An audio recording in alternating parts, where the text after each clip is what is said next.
Budaya mulai menghela nafas, bukan karena sedikitnya upah di balik kepalan jari-jarinya yang masih berlulurkan tanah. Tiba-tiba saja ia teringat putra sulungnya Mido, buah hatinya, pucuk pengharapannya, penyokong semangat hidupnya.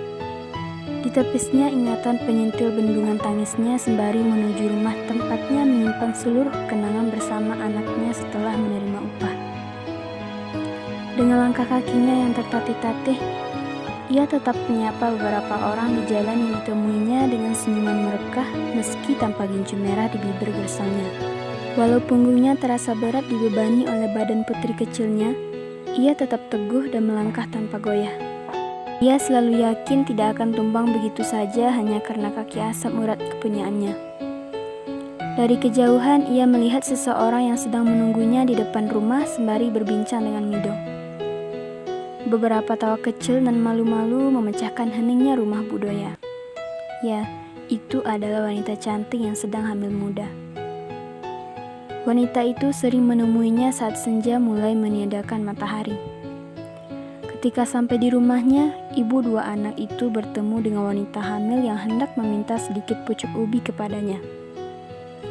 Dengan senang hati wanita itu mengambilkannya tanpa ragu. Begitulah ibunya Mido memperlakukan orang-orang yang bertemu dengannya. Mido, putra satu-satunya wanita itu, menganggap ibunya bagaikan ibu Kartini. Ketangguhan, kecerdasan dan budi pekertinya yang luhur memang layak sebagai cerminan dari ibu Kartini yang sering dibahas oleh gurunya di kelas. Mido masih duduk di bangku kelas 5 sekolah dasar. Memang tidak sepandai anak ranking 1, 2, ataupun 3 di kelasnya. Namun jika bahasannya terkait wanita, telinganya tiba-tiba saja senyaring kelelawar dan otaknya seakan tiba-tiba mendekati cerdasnya Albert Einstein. Bukan tentang hal aneh-aneh perihal wanita, melainkan sikapnya menghargai wanita yang berbeda dari anak seusianya. Selepas sholat Isya dalam kondisi masih bersila di atas sejadah merah hati pemberian ibunya, teringat olehnya kalau besok adalah hari Kartini. Ia berencana dan memutar otak untuk mendapat siasat agar membuat ibunya tidak perlu bekerja besok.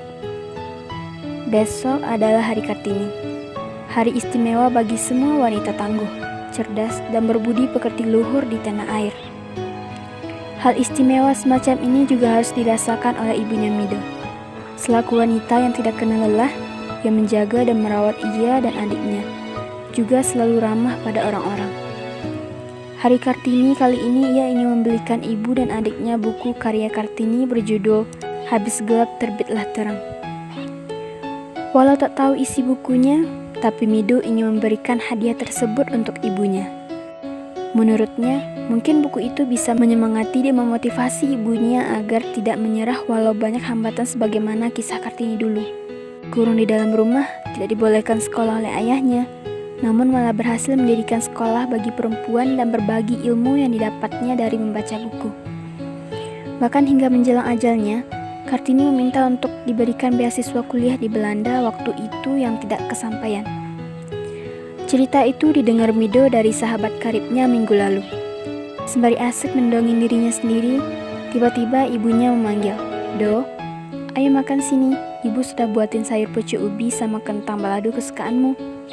Begitulah ibunya memanggil Mido setiap malam, mengatakan itu makanan kesukaan Mido, padahal ketika makan pun hanya cabai merah berteman nasi putih saja yang dilahapnya. Selepas makan malam bersama di hamparan tikar, ibu Mido merapikan peralatan makan dan Mido segera kembali ke kamarnya. Di kamar ia kembali memikirkan rencananya untuk membelikan ibunya buku. Keesokan harinya, tepat di hari Kartini, sepulang sekolah Mido mampir ke toko buku yang tak jauh dari sekolahnya untuk membeli buku. Setibanya di sana, ia memilih buku tersebut dan akan membayarnya. Ketika akan membayar, Mido terkejut.